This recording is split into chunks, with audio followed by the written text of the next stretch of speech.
네, 오늘 우리가 로마서 강의 13번째 시간입니다. 지난주에 우리가 복음의 내용을 복음을 들을 때 지금까지 우리가 너무 편리하게 너무 쉽게 내 중심적으로 우리가 복음을 듣고 받아들였다, 이렇게 제가 말씀을 드렸죠. 그러면서 복음의 내용 가운데 우리가 잘 다루지 않는 부분들, 우리가 알고 있는 건데 잘 다루지 않거나 그냥 우리가 지식적으로만 알고 있는 그런 내용들을 우리가 하나하나 살펴보기로 했습니다. 한번 그림을 다시 한번 보여주시면, 지난주에 우리가 하나의 벽돌을 다시 채워 넣었죠. 저 벽은 지금 우리의 그 복음의 그런 벽인데 상당히 위태위태한데 거기에 우리가 벽돌 하나를 채워 넣었습니다. 그 벽돌 이름은 뭡니까? 그리스도와 함께 죽은 사람. 이 내용에 대해서 우리가 함께 했습니다.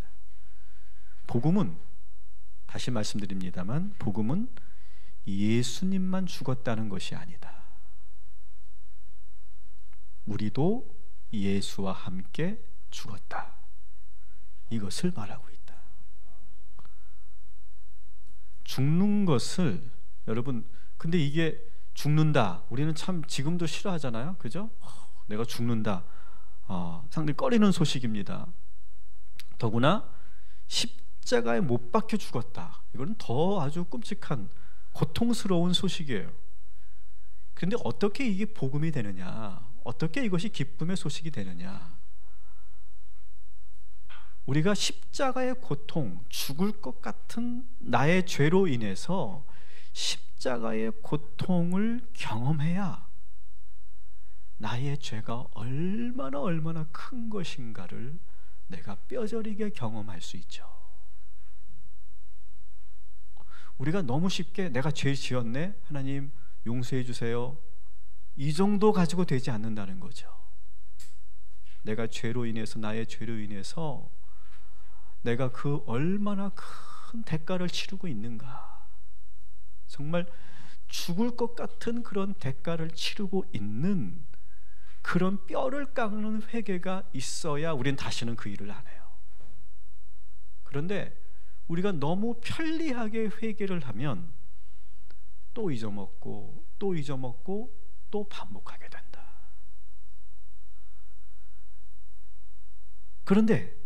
그래서 우리가 그 죄 때문에 그 죽음의 그 현실에 우리가 맞닿아 있을 때, 우리가 죽기 직전에 내 옆에 보니까 누가 계신 거예요? 예수 그리스도가 계신 거예요. 그래서 그 주님을 바라보면서 그 강도가, 주님 저를 기억해 주십시오, Jesus remember me, 주님 저를 기억해 주십시오 라고 했을 때 예수님께서 그 죄인에게 한 말이 뭐예요? 오늘 내가 나와 함께 낙원에 있으리라. 죽어가는 우리를 홀로 내버려 두지 않으시고 옆에 함께 하시며, 그리고 너와 하늘나라에 함께 머물겠다. 이것이야말로 복음인 줄 믿습니다. 복음은 바로 우리가 우리의 죄로 인해서 홀로 죽어갈 판이에요. 우리는 그 죄 때문에 우리는 지옥에 떨어질 판이에요. 근데 그 고통 중에 내가 헐떡헐떡 거리고 있는데 그 고통 중에 나와 함께 하시는 예수님, 결국 나와 함께 하시면서 하나님 나라의 나를 인도해 주시고 그 하늘나라에서 나와 함께 하시겠다고 하는 이 말씀, 여러분, 편리한 복음, 간편한 복음이 아니라 이 진정한 복음을 여러분 다시 한번 마음에 새기시기를 주님의 이름으로 축원합니다. 자, 오늘은 두 번째 벽돌을 채워 넣는 그런 시간입니다. 다시 지난주에 읽었던 본문 세 구절을 우리가 함께 보겠는데요, 4절, 5절, 8절을 우리 여러분 받은 자료나 PPT를 보시면서 한번 천천히 읽어보죠. 같이 읽습니다. 시작. 그러므로 우리는 그분의 죽으심과 연합하는 세례를 받음으로써 그분과 함께 묻혔습니다. 이것은 그리스도께서 죽은 사람들 가운데서 아버지의 영광으로 살리심을 받은 것 같이 우리도 새로운 생명 가운데서 살아가게 하려는 것입니다. 아멘. 자, 우리가 세 구절 읽으면서 공통점을 찾는 거예요. 공통점. 국어 시간이에요. 5절 있습니다. 시작. 우리가 그의 죽으심과 같은 죽음으로 그와 연합하는 사람이 되었으면 또한 분명히 그의 부활하심과 같은 부활로 그와 연합하는 사람이 될 것입니다. 아멘. 8절 시작. 우리가 그리스도와 함께 죽었으면 그와 함께 우리도 또한 살아날 것임을 믿습니다. 아멘. 자, 이 세 구절의 공통점은 뭐예요? 네? 누구를 보고 내가 지금 뭐라고요? 공통점이 뭐예요? 네, 네, 네, 좋습니다. 네, 다 맞아요, 다 맞습니다. 한번 따라합시다. 그리스도와 함께 죽었지만 그리스도와 함께 다시 살아난다. 이 내용이에요. 이게 공통점이에요. 지난주에 우리는 그리스도와 함께 죽었죠. 그런데 이제는 어떻게 된다? 그리스도와 함께 다시 산다. 살아난다. 이게 오늘 두 번째 벽돌이에요. 두 번째 벽돌. 여러분, 일단 이 소식은 지난주 소식보다 좀 낫죠, 그죠? 지난주는 죽었다는 소식이니까 그런데 이제 다시 산다니까 좀 우리가 좀 괜찮은 것 같아요.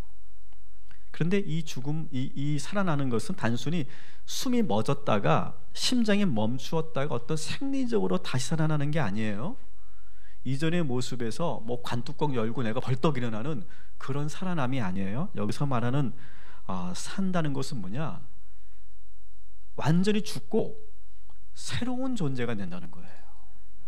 새로운 존재, 완전히 달라진 존재가 된다는 거예요. 자, 그래서 오늘은 그러면 새로운 존재, 새롭게 변화되는 존재가 어떤 거냐? 죽었다가 다시 살아났는데 다시 살아나면서 우리는 어떻게 변하는 거냐? 이것을 오늘 이야기를 하려고 해요. 전혀 모르는 얘기 아니에요. 너무 잘 알고 있는 얘기. 하지만 정말 우리가 계속해서 곱씹고 마음에 새기고 잊지 말아야 될 세 가지를 오늘 여러분들에게 말씀드릴 거예요. 그래서 오늘 복음 중에 복음은 설교가 짧을 거고요, 아주 단순할 거예요. 믿으시기 바랍니다. 복음이죠? 네. 저도 이제 그 나이가 드나 봐요. 그러면서 단순한 게 좋아요. 그리고 쉬운 게 좋고. 옛날에는 아주 막 저기서 제일 복음이야, 권사님이. 옛날에는 막 어렵고 막 베이비 꼬고 막 여기에 막 여러 가지 이론과 학설을 집어 넣어서 막 이렇게 복잡하게 버무려 가지고 성도들은 입신시키면서 나만 지적 그 만족감에 빠지는 그런 설교를 제가 참 좋아했거든요. 근데 제가 계속 설교를 해보니까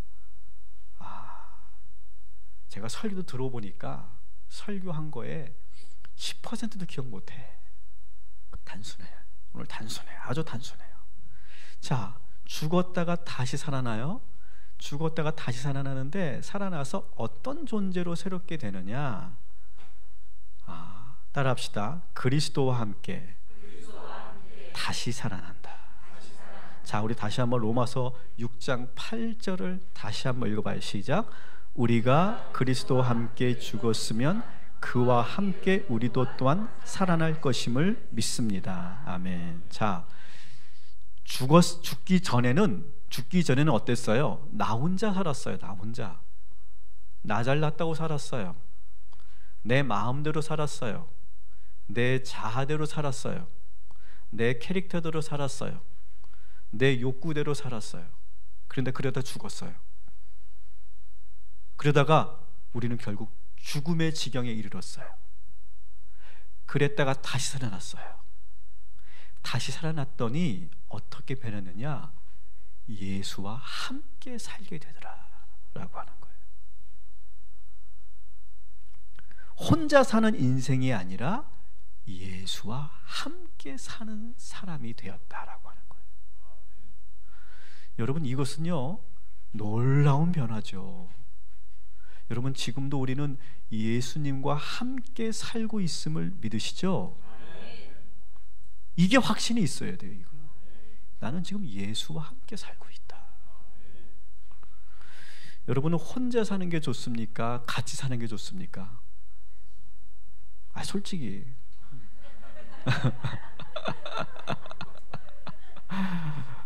각자의 어떤 취향이 있겠죠. 취향이 있는데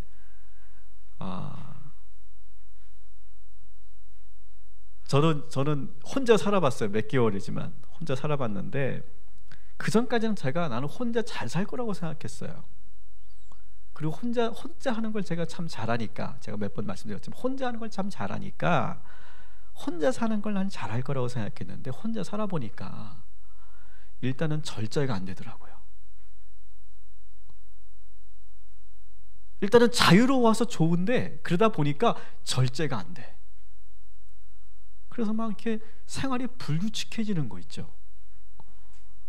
그리고 점점 저만 그런지 모르겠지만 점점 지저분해지더라고요. 방도 지저분해지고 부엌도 지저분해지고 어느 순간부터는 부엌을 들어가는 게 무섭더라고요. 그렇게 되는 거예요. 그렇게 절제가 안 되고 그리고 생활이 불규칙해지고 그래서 제가 병이 생겼어요. 병을 얻어가지고 결국은 기어서 제가 제 발로 부모님 댁으로 다시 들어가는 굴욕적인 역사가 있는데 요즘 예능 프로를 보면 그런 예능이 많아요. 그죠? 혼자 사는 이야기, 혼자 사는 그런 사람들, 혼자 사는 연예인들에 대한 이야기가 참 많이 나오고 있어요. 근데 그들은 보니까 되게 잘 살더라고요. 깨끗하게 해놓고 살고 청소도 잘 해놓고. 그러니까 저를 너무 이렇게 주관적으로 해서 혼자 사는 게 나쁘다 이렇게 말하는 건 좀 아닌 것 같아요. 근데 혼자 아주 깨끗하게 재미있게 만족하게 김건모 보세요. 집안에 소주 냉장고까지 갖다 놓고 매일 소주 마시고 소주로 분수도 만들고 별걸 다 하더라고요. 재밌게 살아요. 생활적인 면에서는 뭐 저와 반대로 깔끔하고 절제 있게 성실하게 사는 혼자 사는 분들이 많아요. 현대인들 가운데 저랑 다르게. 그런데 어떤 관계가 없이 혼자 산다는 거, 이거는 분명한 것 같아요. 우리의 마음과 우리의 영혼을 점점 메마르게 하는 그런 원인이 돼요. 이거는 분명한 것 같아요. 여러분, 혼자 살면서 사람 만날 수 있죠. 친구 만나고 뭐 연애도 할 수 있고 뭐 만날 수 있죠. 근데 사람을 만나면 만날수록 어떻게 됩니까? 더 복잡한 문제에 결부되고 그리고 상처받게 되고 그리고 차라리 혼자 있는 게 낫다라고 생각하면서 더 문을 닫는 그런 일들이 많이 생기죠. 그런데 여러분, 오늘 우리가 분명히 믿고 우리가 확신할 수 있는 거, 완전한 사랑이신 예수 그리스도를 만나 그분과 함께하면 우리의 인생이 달라질 줄 믿습니다. 그래서 그리스도인은요 혼자 사는 사람들이 아니에요. 예수와 함께 사는 사람들. 그것이 여러분 실제로 보면 가족과 함께 살든 혼자 사실든 상관없어요. 중요한 것은 여러분, 비록 혼자 여러분이 산다 할지라도 예수와 함께 살면 우리가 살게 되는 줄 믿습니다. 여러분의 인생에 예수님이 나와 함께 하신다는 이 사실, 내가 죽기 전에는 내가 혼자 살았어요. 내 마음대로 살았는데 내가 죽었다가 다시 예수와 함께 산 이후로부터는 예수와 함께 사시는 그러한 저와 여러분이 되기를 주님의 이름으로 축원합니다. 그래서 죽었다가 다시 살아나면 예수와 함께 사는 인생이 된다. 이게 첫 번째. 두 번째는 뭐냐? 따라합시다. 내 안에 예수께서 사시는 것이다. 갈라디아서 2장 20절 다시 한번 읽어볼게요. 시작.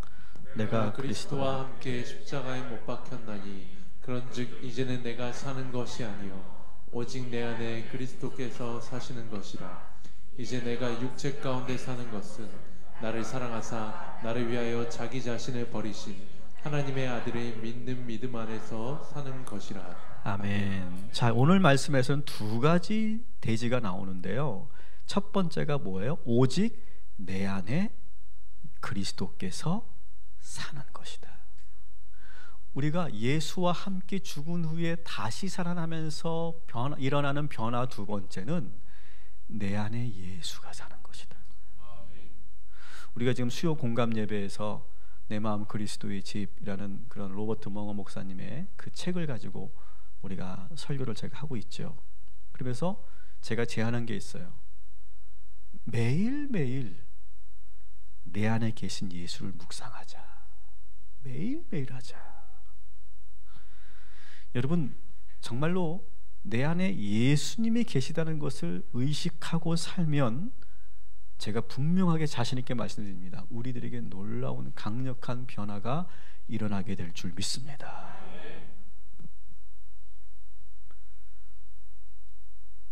교회는 뭐 하는 곳이냐? 목사는 뭐 하는 사람이냐?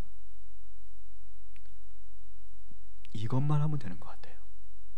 우리 성도들이 마음속에 예수님만 모시고 살도록 계속 그것을 트레이닝 시켜주는 거예요. 확인시켜주는 거예요. 그래서 예수만 내가 영접하고 예수 안에서만 내가 살도록 계속 반복해주는 거.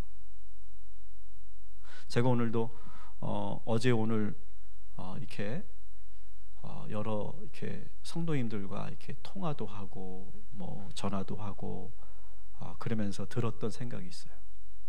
그러면 제가 오늘 이 말씀을 제가 다시 한번 정리해 갔는데, 그 모든 문제들의 해결책은 뭐냐? 그들의 마음속에 예수만 있으면 돼요.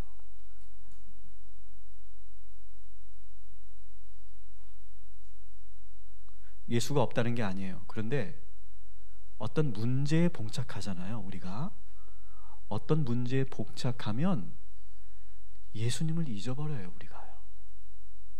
한번 여러분 잘 보세요. 그래서 문제가 생기고 그 문제를 풀어가는데 엉뚱하게 풀어갈 때 보면요, 나중에 보면 어떤 줄 아세요? 나중에 비로소 깨달아요. 예수님의 방법으로 하지 않았구나. 내 안에 예수께서 이끄시는 대로 하지 않았구나. 내 생각대로 했고, 내 자아대로 했고, 내 성격대로 했구나. 내 감정대로 했구나. 그걸 뒤늦게 나중에 깨달아요. 그런데 여러분, 예수님이 내 안에 계시다는 것을 매일매일 매 순간순간 우리가 의식하며 살면, 저같이, 저는 자존감이 참 낮은 사람이에요. 저는 자존감이 좀 낮아요. 제가 깜짝 놀랐잖아요. 제가 검사해봤더니 자존감이, 저는 되게 높을 줄 알았거든요. 근데 상당히 낮고요. 평균에서 조금 떨어져요. 제가 저같이 자존감이 낮은 사람들, 많은 그런 어려움과 시험이 있는 사람들, 내가 외롭고 고독할 때, 내가 죄의 유혹에 지금 맞닥뜨려 있을 때, 지금 내가 아주 중대한 결심과 결단을 해야 될 때, 예수가, 그리스도가 내 안에 있으면 그 모든 것들을 우리 주님께서 해결하여 주실 줄 믿습니다. 아니, 제가 지금 나이란 것 말고 따라합시다. 모든 상황 속에서, 여러분, 모든 상황 속에서 예수가 함께하면, 내 안에 예수 그리스도가 함께 하시면 우리의 모든 인생의 문제는 풀리게 되는 줄 믿습니다. 그래서 내 안에 계신 예수 그리스도, 따라합시다. 내 마음에 계신 예수 그리스도, 여러분 이것을 여러분 분명하게 선포하시고 그것을 오늘 돌아가실 때도 의식하며 돌아가시기를 주님의 이름으로 축원합니다. 그러면 우리에게 하나님께서 능력도 주시고요, 담대함도 주시고요, 시험도 이기게 하시고요, 결단하게 하시고요, 지혜도 주세요. 그래서 영접 기도는 한 번으로 끝나는 게 아니에요. 매일매일 하고 매 순간순간 하는 거예요.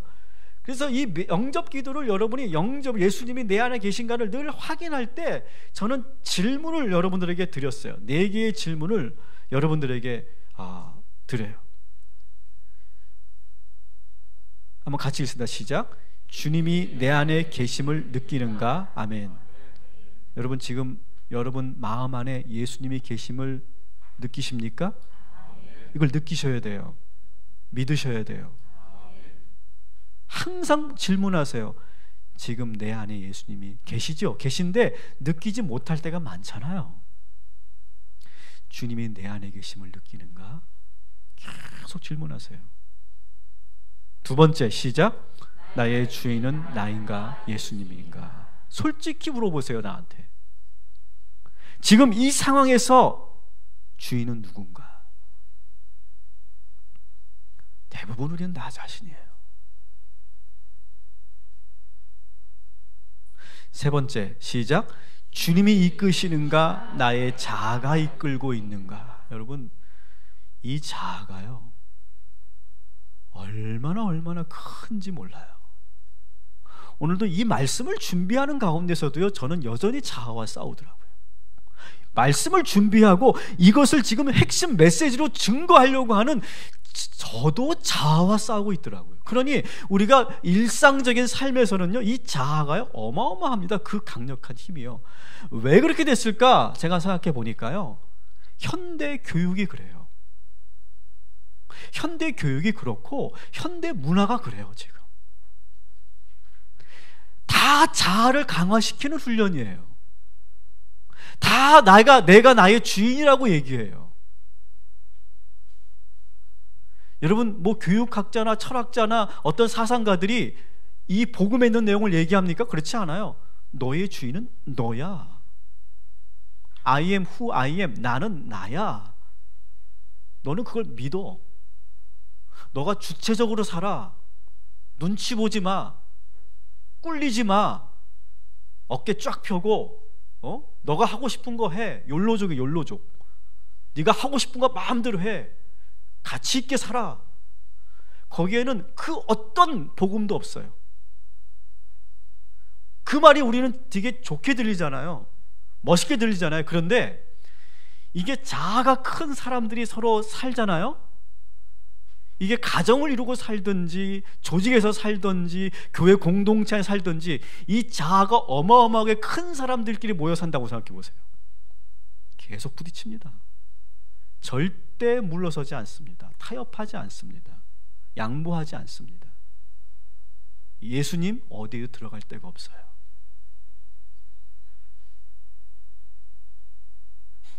정말 우리가 이 자아의 문제를 놓고 정말 우리 동탄 꿈의 교회 성도들은 정말 깎아내고 또 깎아내야 되는 그 문제이다. 4번째 시작. 내가 죄 지을 때 주님은 어디에 계신가? 야, 이 질문을 여러분 매일 한다고 생각해 보세요. 내가 순간 죄를 졌어.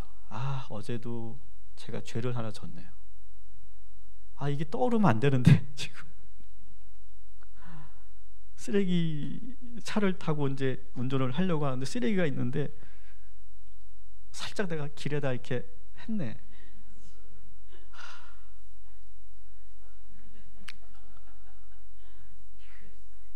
그럴 수 있지. 솔직히 우리끼리 그럴 수 있지. 그런데 이게 예수님이 내 안에 계시면 그럴 수가 없어요. 내가 버릴 때 주님이 옆에 계셨잖아요. 내 안에 계셨잖아요. 어디다 버렸더라 내가 그걸 다시 주스러 가야 돼.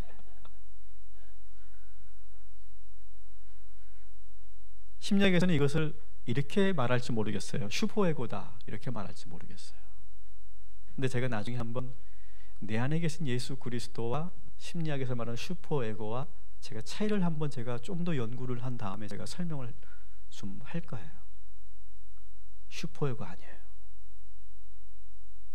심리학에서 슈퍼에고는 사실은 우리 인간에게 상당히 부정적인 영향을 주는 그러한 메커니즘이에요. 그래서 오히려 슈퍼에고가 있기 때문에 사람들이 억압된다는 거죠.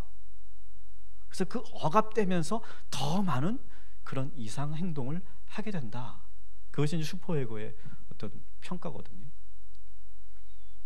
그래서 아마 저의 설교를 이 복음의 내용을 심리학자들이 들으면 너무 기독교는 슈퍼에고를 강화시키는 그런 내용을 지금 설파한다 그렇게 말할지도 모르겠어요.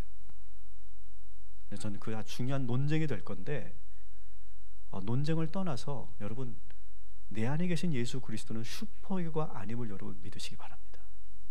여러분 분명히 제가 말씀드릴 수 있어요. 그래서 여러분 매 순간순간 이 네 개의 질문 다시 한번 우리 띄워주실래요? 다시 한번 이 네 개의 질문 다시 한번 우리가 읽고 넘어갑니다. 시작. 주님이 내 안에 계심을 느끼는가? 나의 주인은 나인가 예수님인가? 주님이 이끄시는가? 나의 자아가 이끌고 있는가? 내가 죄 지을 때 주님은 어디에 계신가?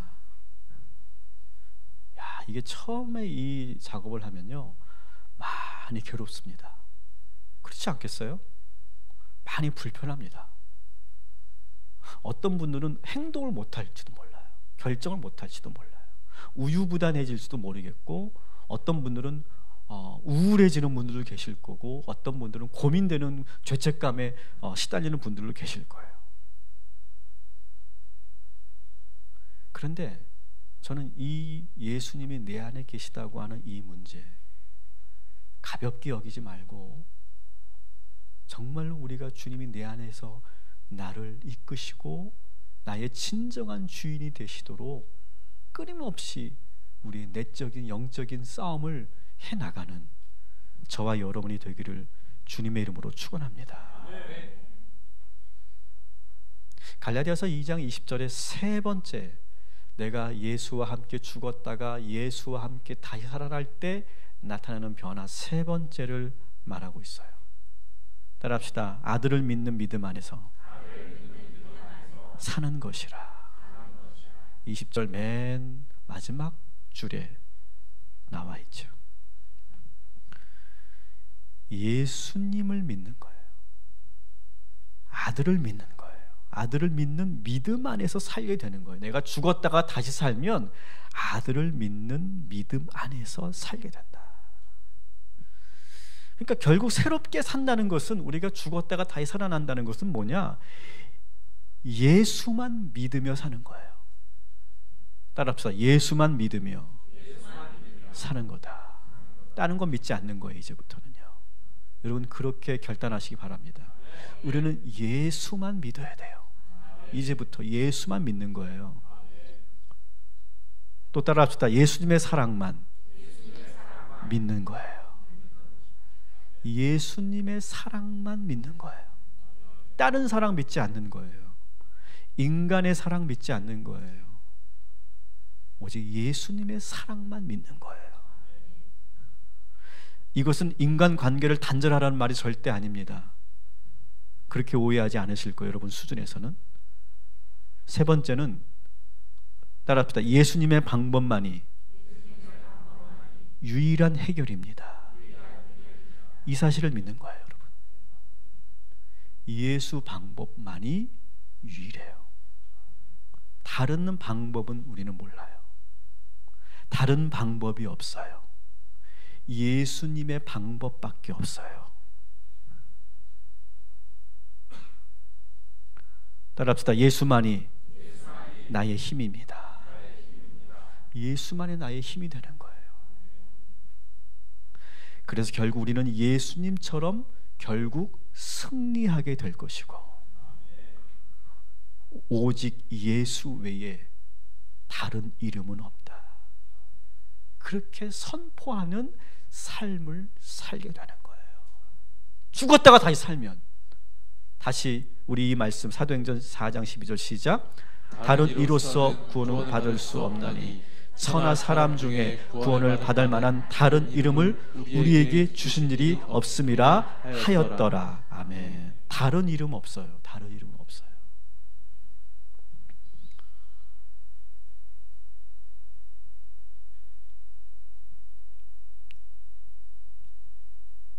음, 1주년 때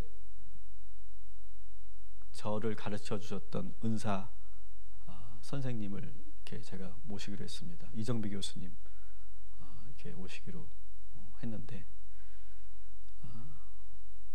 뭐 그 얘기는 아니지만, 저는 제가 몇 번 말씀드렸지만 저는 학부 때 종교 철학을 공부했어요. 종교 철학을 공부한 사람으로서 저는 오늘 완전히 새로운 얘기를 하는 거예요. 예수 외에 다른 이름은 없어요. 제가 학교 다닐 때는 다른 종교를 많이 공부했다고 그랬잖아요. 그러면서 결국은 우리가 만나는 길은 하나다, 그런 공부를 저는 많이 했어요. 그런데 제가 목회자가 되고 이렇게 목회를 해보면서 제가 다시 한번 돌아오게 된 고백이 바로 이거예요. 예수 밖에는 다른 이름이 없는 줄 믿습니다.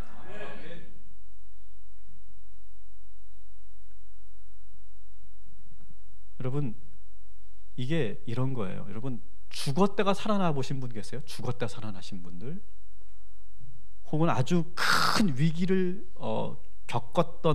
겪었다가 그 위기를 정말로 기적적으로 여러분 이렇게 극복해 보신 분들, 혹은 난치병, 불치병에 걸렸다가 나음을 얻으신 분들, 여러분 그런 분들은요 보통의 사람들하고 세계관이 다릅니다. 완전히 세계관이 다르고 완전히 삶의 태도가 달라요. 저는 아주 이렇게 죽을 병은 아니었지만 여러분이 아시는 것처럼 저는 아주 중증 아토피 환자였다고 제가 몇 차례 말씀드렸죠. 근데 제 아토피를 그렇게 깨끗하게 완치됐잖아요. 지금 믿으시죠? 제 얼굴만 봐도 아시잖아요. 이러지 않았어요. 정말 제가 그랬단 말이죠. 그런데 이 병을 제가 나은 비결이 저한테 있죠. 그죠? 그 비결이 뭐냐? 스테로이드를 끊어야 된다, 이거였어요. 그리고 저는 그걸 끊고 제 몸으로 체험했어요. 그래서 완치가 됐어요. 저는 그 체험이 있잖아요. 오직 스테로이드를 끊으면 된다, 그 체험이 있잖아요. 분명하잖아요. 그런데 박사, 교수 그런 분들이 와가지고 선생님 그렇게 해서 낫는 게 아니고 이렇게 치료해 놨습니다라고 말한다고 제가 듣겠습니까? 제가 듣겠어요? 안 듣습니다. 저는 분명한 체험이 있잖아요. 그리고 제가 이 전도를 했죠. 스테로이드 전도, 안티스테로이드 전도를 했겠죠. 몇 사람들에게. 근데 저의 이 전도를 받고 믿음을 가지고 정말로 끊은 분들이 고쳤어요. 그렇게 체험에 있는 사람들에게는 진리는 하나예요. 스테로이드를 끊는 거예요. 거기에 피부과 의사들이 뭐라고 막 말을 해도 저는 들리지 않아요. 나를 살게 하고 위기를 돌파하게 하고 병을 낫게 한 방법, 그것이 나한테 경험이로 있는 사람들은요 절대 그 방법, 그 진리를 포기하지 않습니다. 마찬가지예요. 여러분, 우리는요, 예수 때문에 살았어요. 여러분, 이것이 그냥 뭐 사도 바울이 하는 말, 어느 책에서 들은 말이 아니라 정말 여러분의 삶 속에서 예수 때문에 내가 살았다라고 하는 그런 확실한 그런 체험이 있는 분들만, 없는 분은 하지 않았어도 좋아요. 안 하는 게 더 좋을 것 같아요.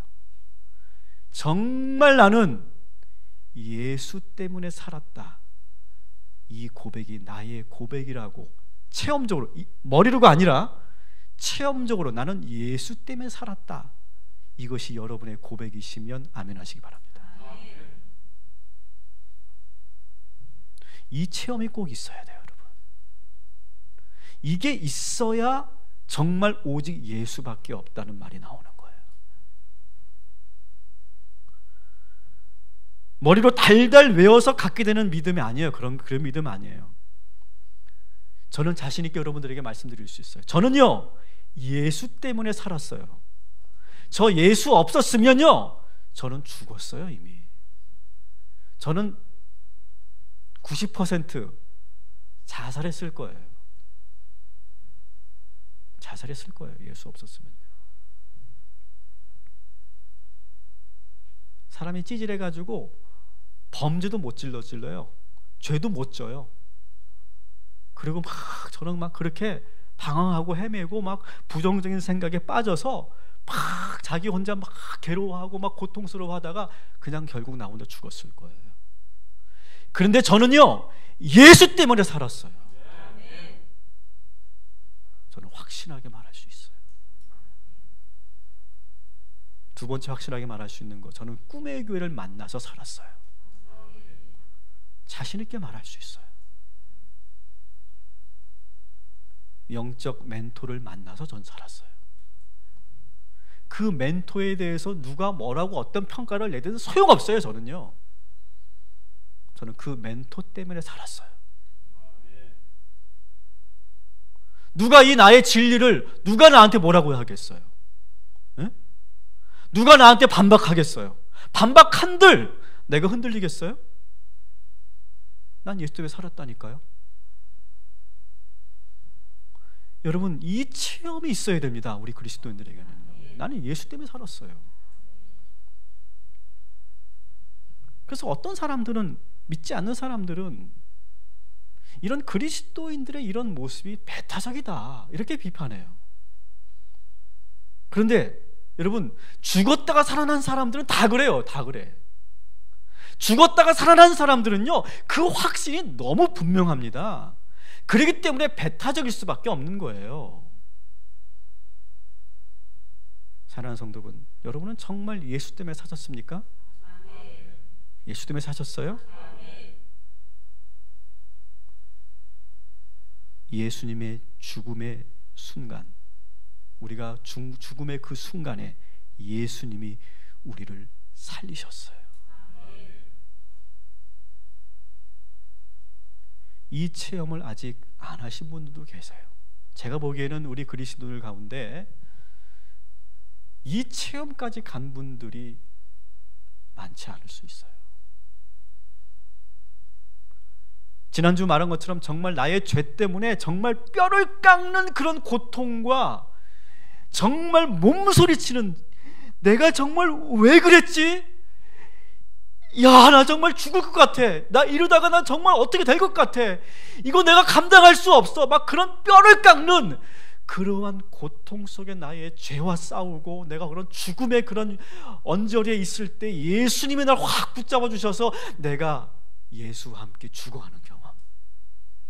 그랬다가 내가 다시 살아나서 내 마음속에 영혼 깊은 곳에서 내가 예수 때문에 살았구나, 이 체험을 하는 거.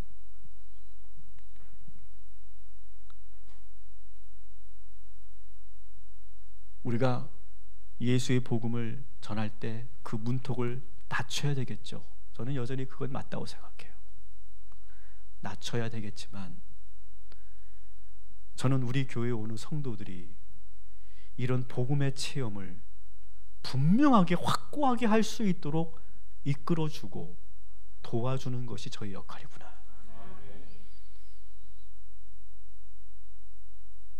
그런 체험을 하고 나면요, 누가 뭐라고 해도 예수밖에 없는 거예요. 그러면서 이렇게 되면 어떻게 되느냐? 사도행전 6장 9절 같이 한번 읽겠습니다. 시작. 우리는 그리스도께서 죽은 사람들 가운데서 살아나셔서 다시는 죽지 않으시며 다시는 죽음이 그를 지배하지 못한다는 것을 압니다. 아멘. 여러분, 제가 또 아토피에 걸리겠어요? 저는 절대 안 걸립니다. 방법을 알거든요. 여러분, 한번 죽었다가 다시 사는 사람들은요, 절대 죽지 않습니다. 한번 그게 꺾였다가 정말 죽을 지경에서 한번 뚫고 올라온 사람들은요, 웬만한 것에 꺾이지 않습니다. 더구나 예수 때문에 산 사람들은요, 절대로 죽지 않습니다. 죽음이 절대로 우리를 지배하지 못하게 해요.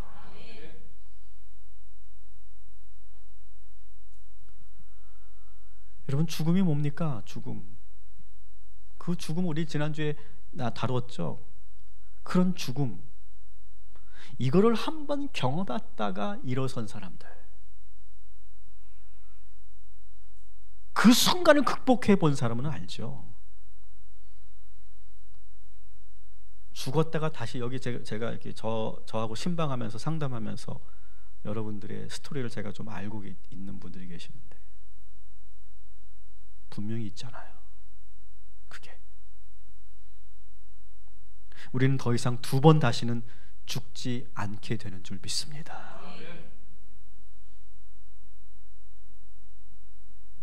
따라합시다. 나는 결코 죽지 않는다. 한 번 더 크게. 나는 결코 죽지 않는다. 나는 결코 죽지 않는다. 여러분, 그리스도로서 이 믿음과 이 선포를 매 순간마다 하시기를 주님의 이름으로 축원합니다. 이 끈질긴 생명력, 이게 어디서 나온다고요? 예수 그리스도에게서 나오는 거예요. 저는 다른 길은 몰라요. 이제 그전까지는 제가 구도자처럼 헤맸던 시간이에요. 저희 청년기는 그 진리를 찾아서 막 헤맸던 그런 청년기가 저한테 있었어요. 그런데 이제 제가 50을 바라보는 지금 나의 이 시점에서 저는 다른 길은 모르겠어요. 이제 목사한테 다른 길이 없냐고 묻지 마세요. 목사는 다른 길은 모르는 사람이에요. 알아서도 안 되는 사람이에요. 안다고 다른 길을 가르쳐줘서도 안 되는 사람이에요. 오직 예수 그리스도. 고린도전서 2장 2절 같이 읽습니다. 시작. 내가 너희 중에서 예수 그리스도와 그와 십자가에 못 박히신 것 외에는 아무것도 알지 아니하기로 작정하였음이니라. 아멘. 작정했다. 저는 이 말이 참 멋있더라고요. 사도 바울 왜 몰라요?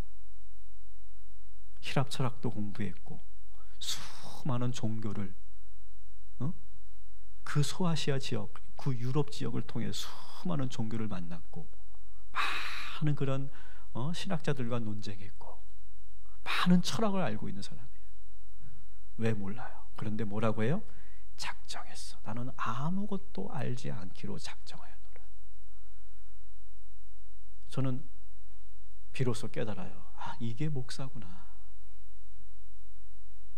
목사가 공부 많이 하고 어떤 지식을 많이 쌓은 목사가 좋은 목사가 아니라 아무것도 알지 않기로 작정한 사람이 목사구나. 여러분, 목사만 그럴까요? 우리 그리스도인들이 바로 그런 사람들이에요. 우리 그리스도인들은 다른 길은 몰라요. 오직 예수 그리스도밖에 믿을 것이 없다고 그렇게 분명하게 선포하고 그 길로만, 그 방법으로만, 그 뜻으로만 걸어가기로 작정하는 우리 동탄 꿈의 교회 성도님들 되시기를 주님의 이름으로 축원합니다.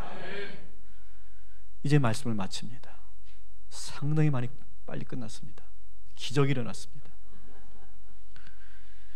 자, 말씀을 마치는데 오늘 말씀은 새로운 지식이 아니에요. 그렇지만 아주 저는 강력한 내가 예수와 함께 죽었다가 다시 살아나면서 이 세 가지 변화, 이것만 여러분들이 계속 붙잡고 산다면 우리는 달라질 거예요. 그림으로 한번 정리해 봅니다. 자, 첫 번째가 그리스도와 함께 죽은 사람은 죄로 인해 죽은 사람이에요. 그런데 예수님이 함께 계셨어요.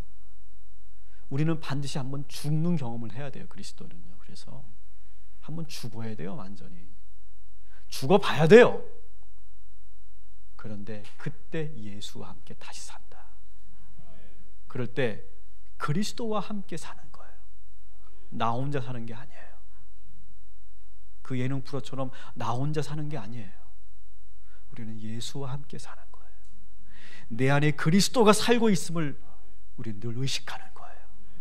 아들을 믿는 믿음 안에서 사는 거예요. 다른 이름은 없어요. 내가 다른 길은 내가 알지 않기로 작정하고 살아가는 사람들. 여러분, 그러한 그리스도인을 되시기를 주님의 이름으로 축원합니다. 그래서 오늘 두 번째 벽돌을 제가 채워 넣었어요. 그리스도와 함께 죽은 사람, 그리스도와 함께 사는 사람. 제가 다음 주 한 번만 더 마지막 벽돌 채우기 작업을 하면서 이 6장 말씀을 제가 마무리하려고 합니다. 여러분 어떠십니까? 모르는 말씀이 아니지만 사실 이 복음의 말씀을 계속 우리 안에서 계속 살아 움직이도록 해야 돼요. 그러면 달라진다니까요. 정말 우리는 달라질 수 있어요. 능력이 있을 수 있고요, 끈질긴 생명력을 가질 수 있고요, 두려울 것이 없고요, 하나님의 놀라운 사명을 감당하게 되는 우리 모두가 될 줄 믿습니다.